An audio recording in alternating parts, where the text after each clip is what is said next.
Você já acordou no meio da madrugada e descobriu algo que mudou sua vida para sempre? Algo tão devastador que você sentiu o chão desaparecer debaixo dos seus pés. Pois foi exatamente isso que aconteceu com uma mulher grávida de 6 meses, só que ela não desabou. Ela planejou. E o que ela fez em seguida foi tão brilhante, tão calculado, que deixou o milionário completamente arrasado. Fica até o final porque essa história vai te deixar de queixo caído. Era 2h17 da manhã quando tudo começou a desmoronar. Mas não foi um barulho que acordou Carolyn, foi uma vibração. Sutil. Quase imperceptível. O celular dele, aquele segundo aparelho que ele jurava ser só para negócios internacionais, tremeu contra o mármore italiano da mesinha de cabeceira. A tela preta acendeu por um instante, e ali estava. Uma notificação de calendário. Siena, Carlyle Hotel, 9 da noite. Não se atrase. Siena. Um nome elegante. Um nome caro. Como tudo na vida de Michael. Carolyn ficou ali, congelada, a mão sobre a barriga de 6 meses. O bebê dormia tranquilo lá dentro, alheio ao terremoto silencioso que sacudia o mundo da mãe. 50 milhões de dólares em imóveis de luxo, 6.000 metros quadrados de silêncio comprado com vidros triplos acústicos, e tudo isso agora parecia uma tumba. Ela podia ter gritado. Podia ter acordado ele ali mesmo e feito um escândalo. Mas Carolyn não era só a esposa grávida e dócil que Michael pensava conhecer. Antes de se tornar Carolyn Pierce, frequentadora de eventos beneficentes e esposa de socialite, ela era Carolyn Reed. E Carolyn Reed tinha um talento muito específico. Ela destruía carreiras políticas em Washington. Sabe aquele tipo de pessoa que segue o dinheiro sujo? Que desenterra segredos enterrados em contas offshore e documentos corporativos complexos. Era isso que ela fazia. Ela não era contadora. Ela era caçadora. E agora, olhando aquela notificação brilhando na escuridão, ela sentiu algo despertar dentro dela. Algo que estava adormecido há 3 anos. Ela não dormiu naquela noite. Enquanto Michael roncava ao lado dela, completamente inconsciente, Carolyn saiu da cama como um fantasma e foi direto para o seu escritório caseiro. Ligou o laptop criptografado, aquela relíquia da vida antiga que Michael achava uma paranoia adorável. E começou a cavar. Porque dinheiro, meu amigo, dinheiro nunca mente. Pessoas mentem. Promessas mentem. Mas transferências bancárias? Essas contam a verdade nua e crua. As finanças de Michael eram um labirinto. Empresas de fachada, holdings offshore, fundos cegos, tudo projetado para minimizar impostos e maximizar segredos. Para a maioria das pessoas, seria impossível de decifrar. Mas para Carolyn, era como ler um livro aberto. Um livro que ela falava fluentemente. O maior erro dele foi a arrogância. Quando eles se casaram, ele deu acesso a ela de todas as contas principais. Foi um gesto romântico, sabe? Um símbolo de parceria. Só que ele nunca imaginou que ela realmente entenderia o sistema. Ele achava que o trabalho dela em Washington era fofoca política e leitura de registros de votação. Ele não fazia ideia de que ela sabia ler uma confirmação de transferência bancária como se fosse poesia. Durante semanas, Carolyn passou as noites mapeando o império dele enquanto Michael dormia. Ou melhor, enquanto ele estava fora em um dos jantares de negócios. E foi aí que ela encontrou Siena LaRue. O nome aparecia de novo. E de novo. E de novo. Um apartamento de cobertura em Hudson Yards, pago por uma empresa de Delaware chamada MJP Holdings. Adivinha quem era o dono? Um cartão Amex Centurion preto, suplementar de uma conta que Carolyn nunca tinha visto, acumulando compras na Bergdorf, na Cartier, em hotéis 5 estrelas ao redor do mundo. Viagens que coincidiam exatamente com a agenda de Michael, sempre em primeira classe, sempre uma fileira atrás dele. Ele não estava só tendo um caso. Ele estava bancando uma vida paralela inteira. A dor foi física. Sentou no peito como um soco. Ela ficava ali, 4 da manhã, uma mão na barriga crescendo, a outra rolando a tela pelo extrato do Hotel Península em Hong Kong. O bebê chutava, como se sentisse o desespero da mãe. E as lágrimas vinham. Quentes. Silenciosas. Lágrimas de humilhação. Mas sabe o que é interessante? A parte estrategista dela estava distante. Fria. Observando tudo de longe. Porque para Carolyn, dor era dado. Dor era combustível. E ela cavou mais fundo. Passou da amante e foi direto pro coração do negócio dele. As dívidas escondidas. Os sócios secretos. Então ela encontrou a pasta contingência. Escondida num servidor que ele achava que estava isolado da internet. Era a pasta de chantagem dele. Sujeira sobre concorrentes, sobre políticos corruptos, até sobre membros do conselho da própria firma dele. Era assim que ele vencia. não sendo mais inteligente, sendo mais sujo. Caroline finalmente entendeu o homem com quem tinha casado. Ele não era rei de nada. Era um parasita. E ela era só a hospedeira mais recente. Mas o que realmente transformou Caroline de vítima em algo muito mais perigoso aconteceu numa terça-feira. Michael estava numa ligação no escritório caseiro dele, aquela sala à prova de som que ele chamava de bunker. As portas pesadas de carvalho estavam fechadas. Ele achava que eram impenetráveis. Não eram. Não se você estivesse do lado de fora no momento exato em que, por um milagre do destino, a porta ficasse entreaberta. Caroline estava passando descalça pelo corredor, os pés silenciosos no mármore frio, quando ouviu a voz dele. Baixa. Afiada. Despida de todo aquele charme que ele usava com ela. O pré-nupcial é blindado, Kenji. Ela recebe $1 milhão. Só isso. Kenji Tanaka. O advogado dele. Um cara com alma de tubarão. Caroline congelou, a mão espalmada na parede, o sangue virando gelo nas veias. Mas a gravidez complica as coisas, Michael continuou, o tom cortante como sílex.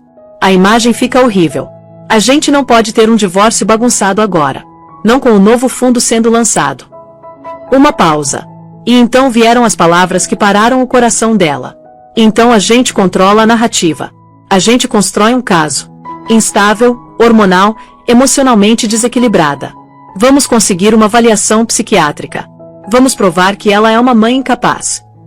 Mãe incapaz. As palavras bateram nela como um tapa na cara. Ele ia tirar o filho dela. O bebê. O único pedaço de pureza que ainda restava naquela vida de mentiras. A voz do Kenji veio pelo viva voz, calma e mortal. O pré-nupcial dá uma grana única para ela. Ela vai lutar, claro. Mas quando a gente tiver a alavancagem da criança, ela vai ceder. Vai aceitar o acordo e desaparecer. Visitas supervisionadas 2 vezes por ano. Se ela se comportar. Os joelhos de Caroline quase cederam. Ela segurou na parede para não cair, a respiração vindo em golfadas curtas e regulares. Cada célula do corpo dela gritava para entrar ali e arrancar os olhos dele. Mas algo mais forte a segurou. Não era medo. Não era tristeza. Era clareza. Caroline teve que tampar a boca com a mão para segurar o soluço. Mas não era um soluço de tristeza. Era um soluço de raiva pura e incandescente. Ele não estava só planejando deixá-la. Ele estava planejando apagá-la. Pintá-la como louca. Usar o filho deles como arma para destruí-la completamente. E foi naquele momento, ali no corredor frio e silencioso da gaiola dourada dela, que a esposa de coração partido morreu. E a estrategista renasceu. Armada com a fúria de uma mãe. Ele queria deixá-la sem nada. Ela ia deixá-lo com menos. Caroline recuou da porta, silenciosa como tinha chegado. A mente dela, que segundos atrás era um furacão de dor, agora era um tabuleiro de xadrez. Isso não era mais sobre traição. Era guerra. E Caroline Reed nunca tinha perdido uma guerra. Ela foi pro escritório e trancou a porta. Abriu os mapas financeiros que tinha montado. Ela já tinha visto os pontos de apoio, os pontos de pressão, as pedras angulares que sustentavam o arco grandioso da fortuna dele. E começou a rascunhar um plano. Não de divórcio. De demolição. Mas ela precisava de um aliado. Alguém em quem pudesse confiar de olhos fechados. Alguém cujas habilidades complementassem as dela. Alguém que odiasse Michael Pierce quase tanto quanto ela agora odiava. Ela pegou o celular descartável, um aparelho simples e impossível de rastrear que tinha comprado com dinheiro vivo semanas antes, e digitou uma única mensagem pro único número salvo. David Reed. O irmão dela. David era a ovelha negra da família. Um gênio em cibersegurança. Um verdadeiro prodígio, vivendo num loft bagunçado em Austin, trabalhando como hacker ético para uma firma boutique de segurança digital. Ele via o mundo em código. Linhas de invasão e proteção. Ele sempre tinha detestado Michael. Chamou ele de sociopata carismático desde o primeiro dia de ação de graças que se conheceram. Na época, Caroline achou que era ciúme de irmão. Agora ela via que era a verdade mais clara que ela tinha deixado passar. O relacionamento deles era complicado. Ela tinha tirado ele de uma enrascada séria anos atrás, uma indiscrição juvenil envolvendo o Departamento de Defesa. Ele devia a ela. E os dois sabiam disso. A mensagem dela foi simples: Operação Bonaparte. Tá dentro. Era um código da infância deles, uma referência à fuga de Napoleão de Elba. A forma deles de dizer: um plano ousado, arriscado e que precisa de execução impecável. A resposta veio em menos de 30 segundos. Por você, caro, eu queimava a internet inteira. Manda as coordenadas. O plano tinha um nome. Agora precisava de um cronograma. Caroline abriu o calendário de Michael. Em 2 semanas, ele estava programado para voar pro chalé deles em St. Barts. Um retiro de bem-estar solo, supostamente para relaxar antes do próximo trimestre fiscal. Mas os registros de voo que ela já tinha recuperado mostravam uma segunda passagem. Sienna LaRue. Eles estariam juntos. Do outro lado do oceano. Entrelaçados em lençóis que Caroline tinha apagado. Eles estariam dormindo. E ela estaria trabalhando. Pelos próximos 14 dias, Caroline interpretou o papel da esposa dedicada e grávida radiante. Fingiu desejos por picles e sorvete. Discutiu paletas de cores pro quarto do bebê. Decidiu por um azul suave e tranquilizante. Sorriu calorosamente toda vez que Michael tocou sua barriga. Cada sorriso era uma mentira. Cada toque parecia uma aranha rastejando pela pele dela. Ela era um fantasma na própria vida. Observando. Coletando. Preparando. Com precisão metódica, ela reuniu as últimas peças vitais do quebra-cabeça. Os protocolos de segurança dos portais bancários privados na Suíça e nas Ilhas Cayman. As frases específicas de autenticação vocal usadas com o corretor dele no Pictet Group. E as frases semente para múltiplas carteiras de armazenamento frio de criptomoedas, que ela descobriu num pendrive escondido dentro de um exemplar oco de O Príncipe de Maquiavel na estante dele. A ironia era tão afiada que quase tinha gosto doce. David trabalhou na parte dele. Montou uma corrente de redes privadas virtuais, VPNs, que mascaravam a atividade digital dela através de uma dúzia de países em segundos, tornando a presença eletrônica dela impossível de rastrear. Ele também preparou o pacote de nova identidade, Anna Miller. Passaporte português, carteira de motorista e uma rede de novas contas bancárias num país sem tratado de extradição com os Estados Unidos. Ele era o criador de fantasmas digitais dela. Na noite antes da partida de Michael, ele estava num humor particularmente generoso.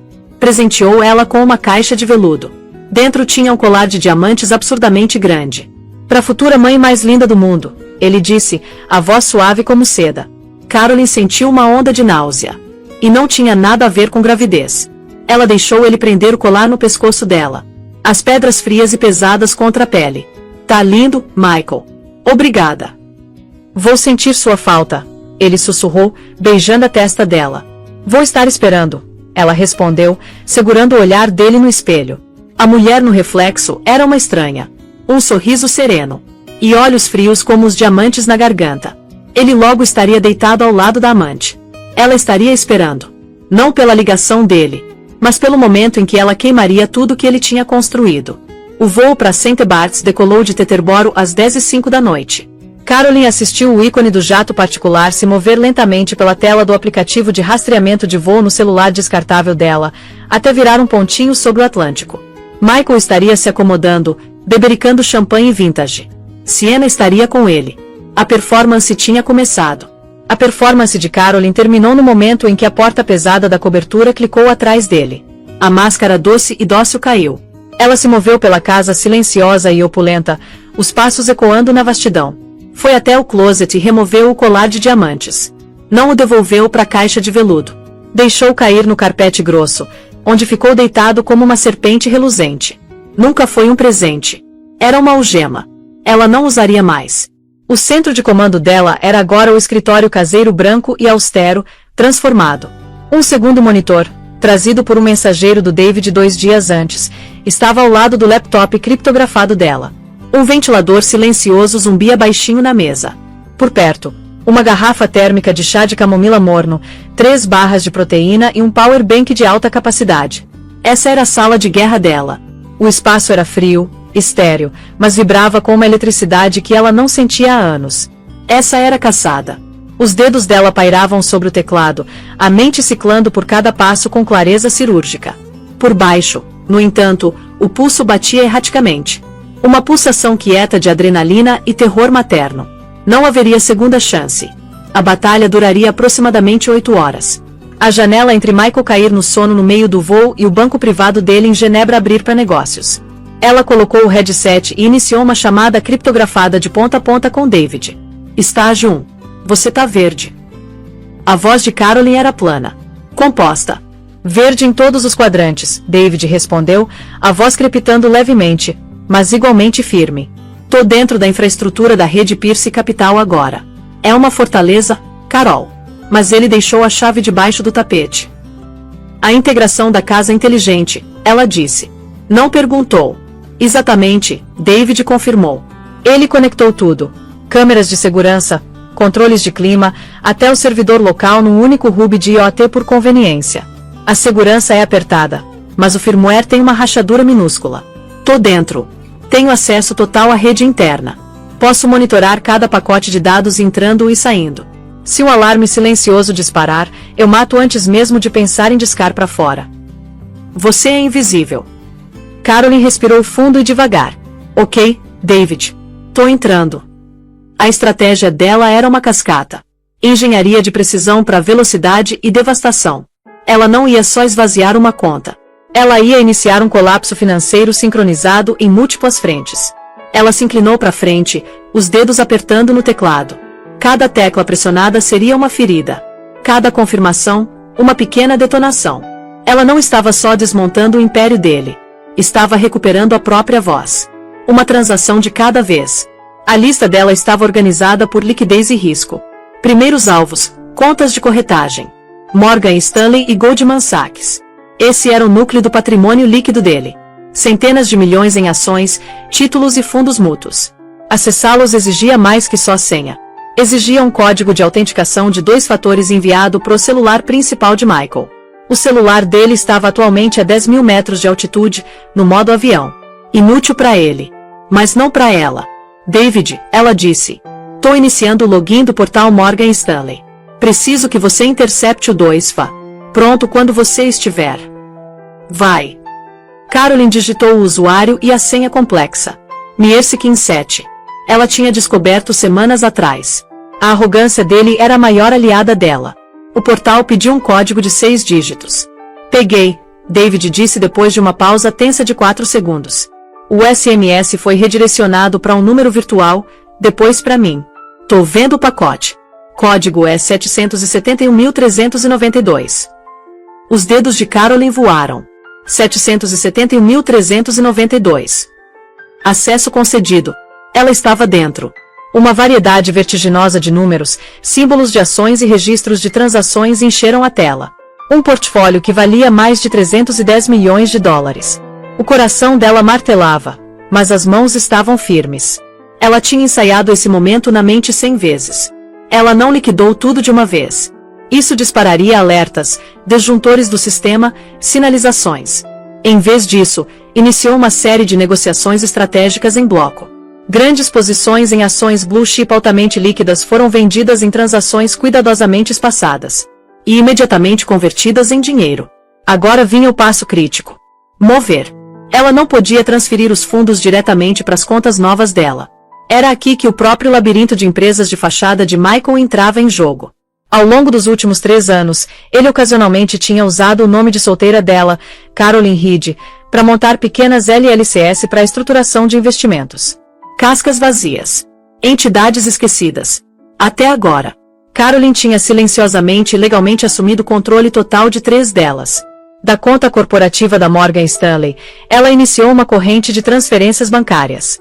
Cada uma logo abaixo de $1 milhão, para evitar supervisão intensificada. O destinatário, Reed Strategic Holdings LLC. As notas de pagamento diziam, serviços de consultoria prestados.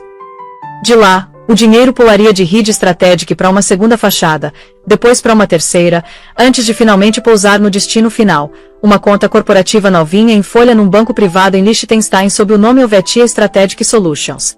Uma entidade totalmente controlada por uma tal de Anna Miller. Foi um processo meticuloso. Login. Autenticar. Executar. Transferir. De novo. E de novo. E de novo. Por 2 horas direto. Ela repetiu o processo exato com a conta Goldman Sachs. Os números na conta de Liechtenstein subiam num ritmo vertiginoso. Segundo alvo, as fortalezas offshore. Pictet Group em Genebra e um banco menor nas Ilhas Cayman. Esse era o dinheiro antigo.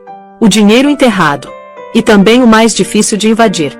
A segurança nesse nível era biométrica. Para acessar a conta Pictet, Michael usava autenticação de voz. Você precisa me dar o melhor Michael que você tem, David disse, a voz carregando um traço de humor negro. Carolyn estava pronta.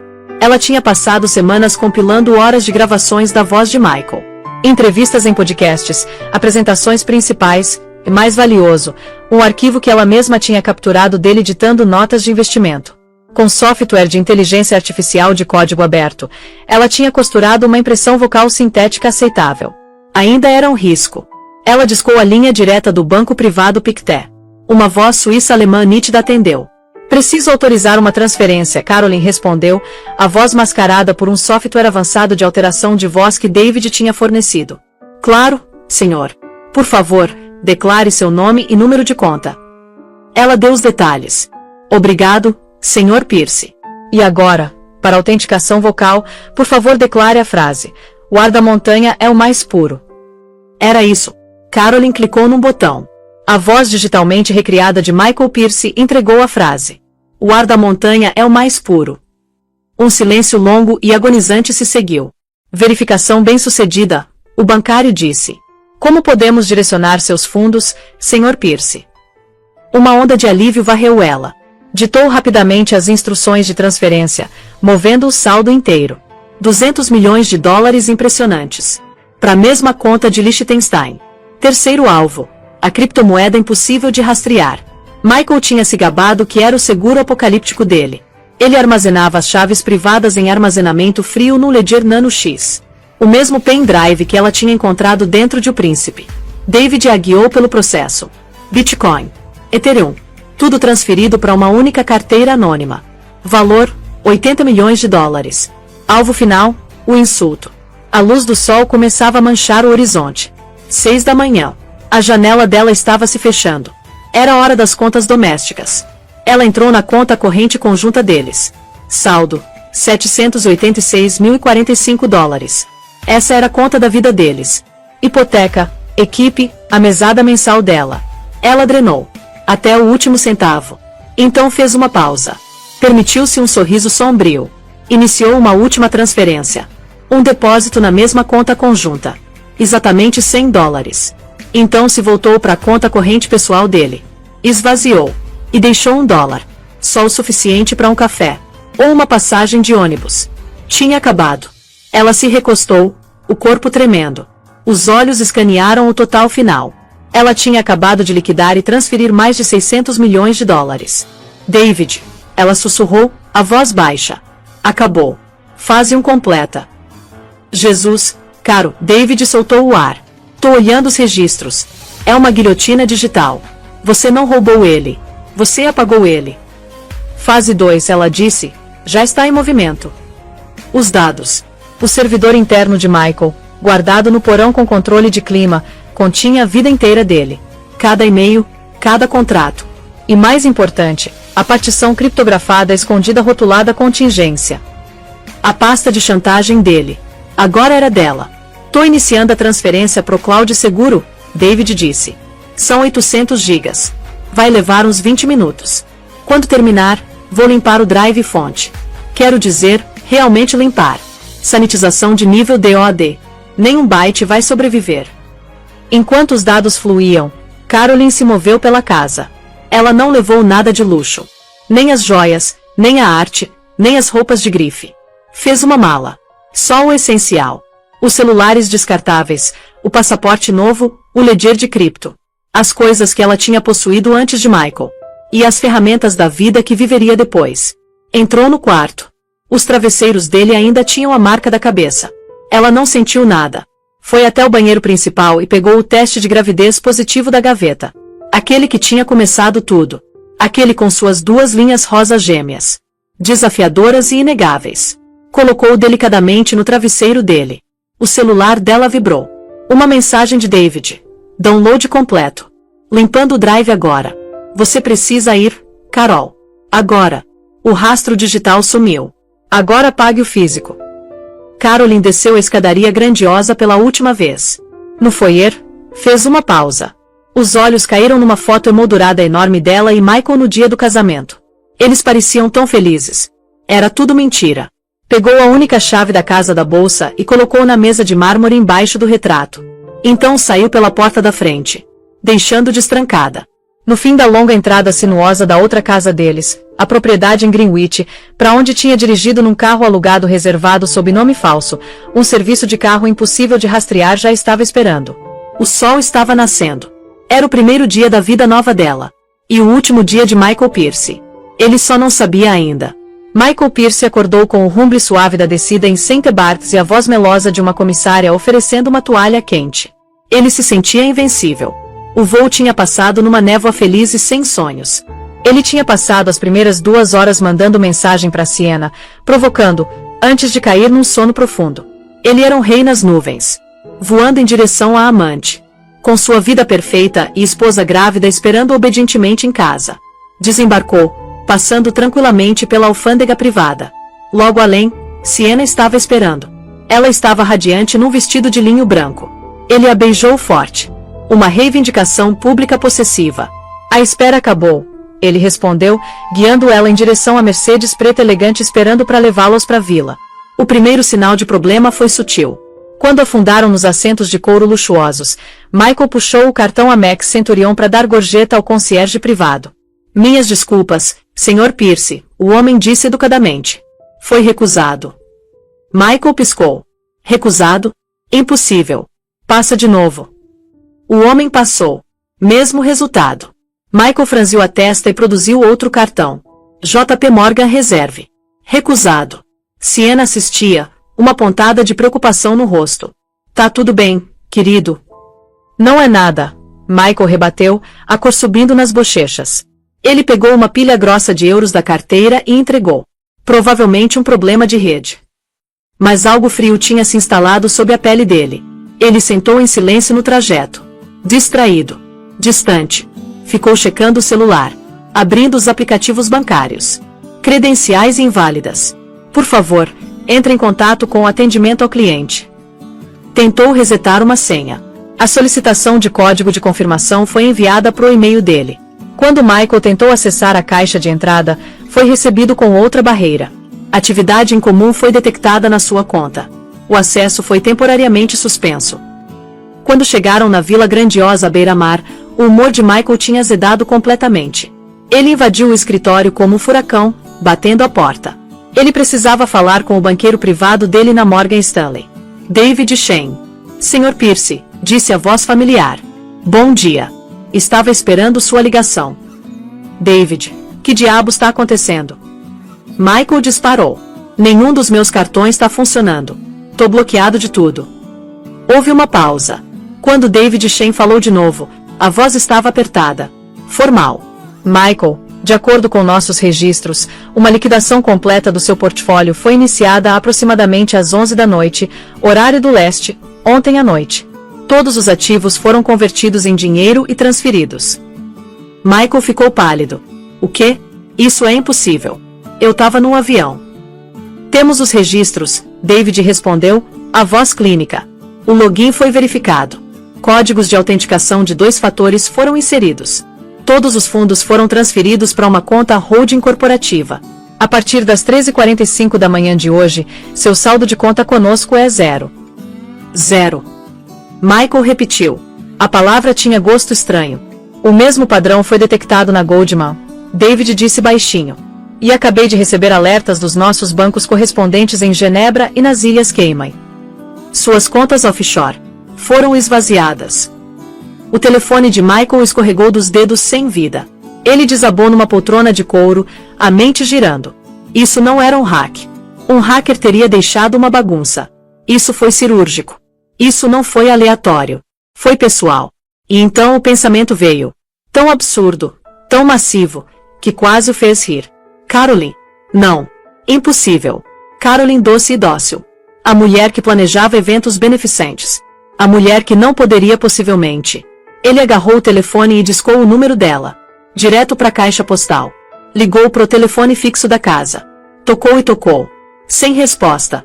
O pânico, uma emoção que Michael não experimentava desde a adolescência, começou a subir no peito dele. Ele ligou pro Kenji Tanaka. Kenji, ele latiu. Sumiu. Tudo. O dinheiro. Tudo sumiu.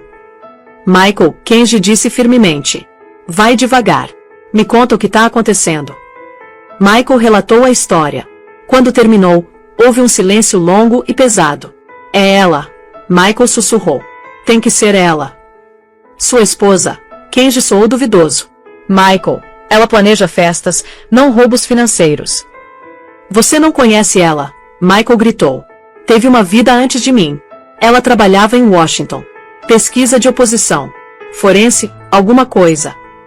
Ele parou, ofegante. Contabilidade forense. Não. Meu Deus. Pesquisa de oposição. A respiração de Kenji prendeu. Jesus Cristo, Michael. Isso não é uma carreira secundária. É uma arma. Fica onde você tá. Vou pro apartamento. A espera foi agonia. Horas depois, Kenji ligou de volta. A voz era chumbo. Tô na cobertura, Michael. A polícia tá aqui. Eu disse que você suspeitava de invasão. E? Michael exigiu. Não há entrada forçada, Kenji disse baixinho. Mas ela sumiu. As roupas dela estão aqui, as joias, tudo exceto uma mala. A equipe não viu ela desde a noite que você saiu. E no meu escritório? O cofre tá aberto. Vazio. A cópia de O Príncipe tá no chão. O ledger de cripto sumiu. Michael esperou, a respiração presa. No quarto, Kenji continuou. Ela deixou algo no seu travesseiro. O que foi? Michael rosnou. Um teste de gravidez. Positivo. Um som escapou da garganta de Michael. Algo entre um suspiro e um engasgo. Uma mensagem. Ela não estava só levando dinheiro. Ela estava levando o filho dele. O herdeiro. E o servidor. Kenji acrescentou, a voz baixa. O servidor no porão foi limpo profissionalmente. O que quer que tivesse lá, Michael, sumiu. Ou melhor, outra pessoa tem agora. Os arquivos de chantagem. A alavancagem. O poder. Tudo. Encontra ela. Michael sussurrou, a voz afiada e venenosa. Não me importa o quanto custe. Use tudo. Eu quero ela encontrada, Kenji. Eu quero meu filho. E eu quero que ela pague. Encontra Carolyn Reed. A caçada tinha começado.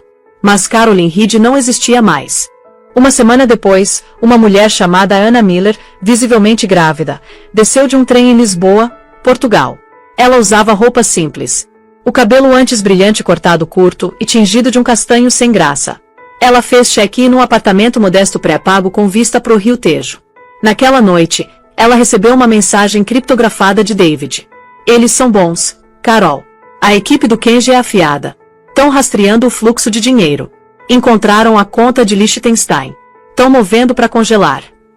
Anna Miller, anteriormente Carolyn Reed, sentiu um pequeno sorriso frio tocar os lábios. Ela digitou a resposta. Eu sei. Esperava isso. Quanto tinha nela quando congelaram? A resposta de David veio instantaneamente. Uns 5 milhões. Anna deu um gole no chá de ervas. Bom. Essa era a isca. O resto já tá em armazenamento frio e barras de ouro, sentado num cofre em Zurique. Deixa eles ficarem com os 5 milhões. É a taxa de achado deles. Ela não tava só fugindo. Ela tava se redimindo. Abriu o laptop novo. Uma conexão de internet via satélite segura. Abriu o arquivo de contingência de 800 gigabytes. Ela não mandou para a imprensa. Isso seria bagunçado. Isso era o jeito de Michael. O jeito dela era cirúrgico. Ela anonimizou um único arquivo. Prova de insider trading de Michael num acordo recente de fusão. E mandou pro portal de denúncia da SEC. Pegou outro arquivo. Prova de um caso de um senador americano financiado por um fundo secreto da Pierce Capital. E mandou diretamente para a esposa do senador. Uma mulher que Carolyn conhecia dos tempos de Washington por ser bem mais implacável que o marido. Finalmente, pegou os arquivos detalhando os planos de Michael de tirar os próprios sócios do novo fundo. E mandou anonimamente para os próprios sócios.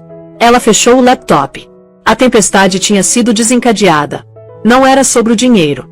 O dinheiro era só a ferramenta. Era sobre justiça. Era sobre garantir que aquele homem nunca, jamais, pudesse usar o poder dele para ameaçar ela ou o filho dela de novo. Ele não tinha só perdido a esposa. Não tinha só perdido o filho. Ele tinha perdido a armadura que o tornava invencível. 3 meses depois, Anna Miller sentou numa pequena varanda em Lisboa. O sol português brilhante aquecendo o rosto dela. Ela segurava o filho recém-nascido. Léo. Tava lendo as notícias internacionais no tablet. Michael Pierce indiciado por múltiplas acusações de fraude de valores mobiliários. Senador Davis renuncia, citando razões familiares.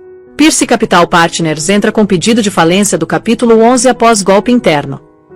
Ela olhou para baixo pro bebê dormindo nos braços. É só nós agora, pequeno, ela sussurrou. Nunca foi sobre vingança. Foi sobre resiliência. Foi sobre recuperar a dignidade que ele tinha tentado arrancar dela, uma mentira de cada vez. Ela tinha sido vítima. Depois se tornou sobrevivente. Agora, finalmente, ela era livre. A brisa suave da tarde trazia o cheiro de sal do oceano.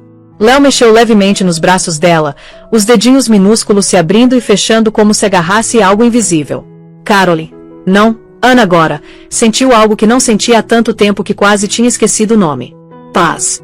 Não a paz comprada com vidros à prova de som e mármore italiano. Não a paz de uma gaiola dourada. Mas a paz verdadeira. A paz de saber que ela tinha lutado. E vencido. Ela pensou em Michael. Provavelmente ainda tentando reconstruir os cacos da vida dele. Respondendo perguntas de advogados. Enfrentando investigações federais. Descobrindo que os aliados que ele tinha comprado com dinheiro e chantagem agora se voltavam contra ele como cães raivosos. E a parte mais bonita. Ela não precisou destruí-lo diretamente. Ela só precisou tirar as máscaras. Remover o verniz. E deixar o mundo ver quem ele realmente era. Um castelo de cartas construído sobre mentiras, chantagem e traição. E quando você remove as cartas de baixo, tudo desmorona sozinho. Seu celular vibrou. Uma mensagem de David. Viu as notícias. 3 dos maiores sócios dele entraram com processo.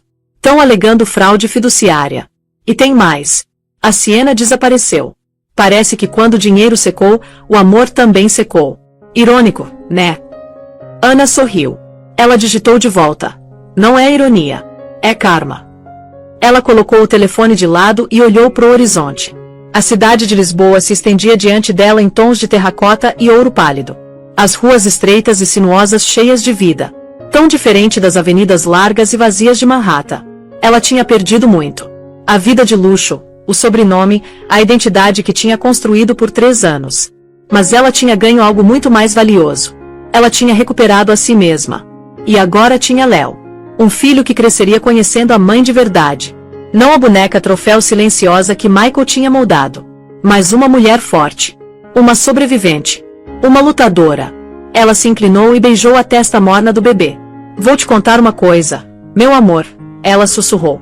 Sua mãe já foi muitas coisas. Pesquisadora. Esposa. Vítima. Mas sabe que ela é agora? Ela é livre. E vai garantir que você cresça sabendo que liberdade não tem preço. Que dignidade não se negocia. E que às vezes, as pessoas mais silenciosas são as mais perigosas. O sol começou a se pôr sobre o tejo, pintando o céu em tons de laranja e rosa. Um novo dia terminando. Uma nova vida começando. Lá em Manhattan, em algum escritório impessoal de advogados, Michael Pierce provavelmente estava assinando documentos. Vendendo os últimos ativos que conseguisse liquidar. Tentando salvar alguma coisa do naufrágio. Ele tinha jogado xadrez com ela. Achando que ela era um peão. Mas peões, quando chegam do outro lado do tabuleiro, se tornam rainhas. E rainhas não têm misericórdia. 6 meses se passaram. Ana recebeu uma notificação no e-mail seguro. Era de um endereço que ela reconheceu imediatamente. O portal de denúncias da SEC.